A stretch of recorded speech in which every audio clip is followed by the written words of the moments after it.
Hello tout le monde, alors je suis heureuse de vous retrouver aujourd'hui pour vous parler des énergies de la semaine.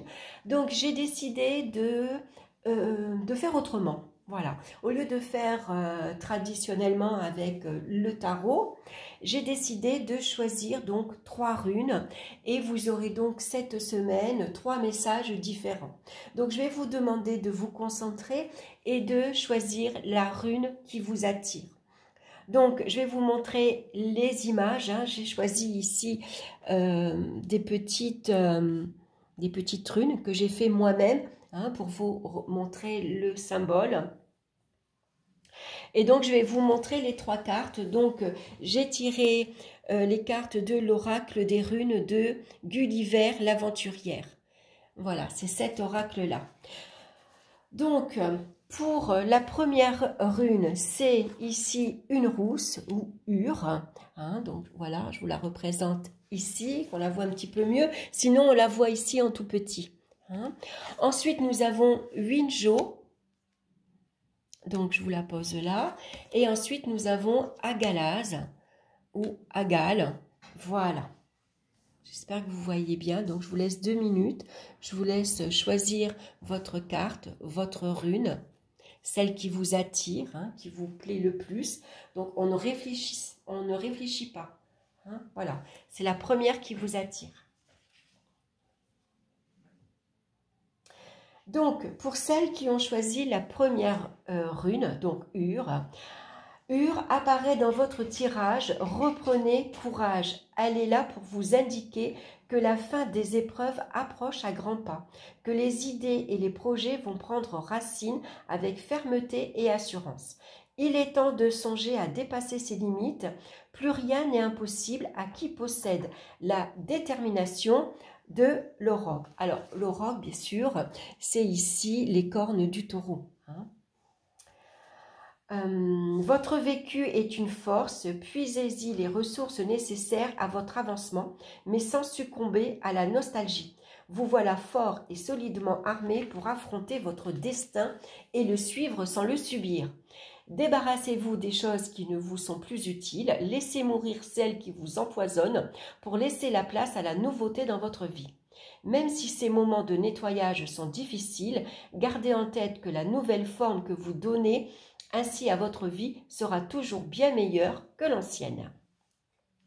Donc pour ceux qui ont choisi la deuxième rune, donc qui est Winjo, Winjo est un message de joie en particulier de celle que l'on éprouve en compagnie de ses proches, de sa famille, de ses amis, et que l'on décuple en la partageant. Elle annonce le bonheur, une belle harmonie dans les rapports humains, de grands moments de sérénité, notamment après une période de trouble. Sa bannière s'agite au vent pour nous signaler que nous avons retrouvé le chemin de notre clan, de notre véritable foyer et qui nous attend dans la bénédiction. Winjo est une messagère de l'amour, de la volupté, des plaisirs en tout genre et du désir comblé. Rayonnant en soi et autour de soi, elle rétablit l'harmonie perdue, annonce le dénouement heureux d'une période de trouble, un soutien indéfectible de la part de l'entourage et indique que l'on est protégé par quelque chose ou quelqu'un qui étend sur nous un voile de calme et de paix. Elle est toujours un heureux présage.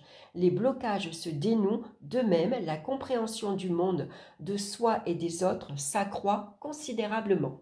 Donc un beau message pour vous cette semaine. Pour ceux qui ont choisi la troisième rune, donc qui est Agal ou Agalaz, Agal est le plus souvent un présage de difficultés, de complications survenues là où on ne les attendait pas forcément, de délais imprévus et ennuyeux, d'épreuves à surmonter dont on se serait volontiers passé. En tant que première rune d'une hête, elle indique également la fin d'un cycle et parfois dans la douleur, mais un passage nécessaire pour avancer et faire table rase de l'inutile et de ce qui par habitude, paresse ou routine est lentement devenu toxique. Elle annonce presque toujours une transformation, passant le plus souvent par un changement radical auquel il sera difficile de s'adapter. mais la voir surgir dans un tirage ne doit jamais décourager. Elle se manifeste justement pour prévenir que les vents vont tourner de manière à permettre de s'y préparer au mieux pour encaisser le choc qu'elle annonce. Si l'épreuve est d'ordre spirituel, il n'est pas rare qu'elle soit de celle dont on ressort avec une foi plus solide, forte de l'expérience, de manifestations, de puissance qui nous dépasse. Les événements à venir seront hors de contrôle et il faudra l'accepter. Ce n'est qu'en cessant de lutter contre le courant, en se contentant de s'en protéger, que l'orage finira par passer. Elle indique qu'une perte ou un dommage est en route, même si on ne peut l'éviter, il est tout à fait possible de s'y préparer et d'en limiter ainsi les dégâts pour mieux se reconstruire une fois la crise passée. Car tout comme la grêle, la crise annoncée par Agal sera de courte durée. Elle est aussi une force naturelle de changement nécessaire pour atteindre ou reconquérir sa propre liberté et se détacher des fardeaux émotionnels. Il est temps de s'affranchir des idées étroites, préconçues, dans lesquelles on s'embourbe parfois inconsciemment et qui ne sont que des blocages à nos avancées. Voilà le message pour vous cette semaine. Donc j'espère que cette nouvelle présentation vous aura plu. Ça sera intéressant de revenir à la fin de la semaine, de réécouter ce message pour voir si ça vous a parlé. Hein. Voilà, n'hésitez pas bien sûr à liker, ça me fait plaisir de voir que ma vidéo a été vue et écoutée. Et puis surtout, n'hésitez pas à me laisser vos commentaires pour me dire ce que vous en pensez. Est-ce que ça vous parle pour vous? Est-ce que ça vous plaît, le message de la semaine présenté comme ceci? Ou vous préférez que je reprenne le tarot de Marseille? Voilà, enfin, ou un tarot. Hein. Voilà, je vous embrasse tous bien fort. Je vous souhaite une excellente semaine et on se retrouve très bientôt pour une nouvelle vidéo. Bye bye!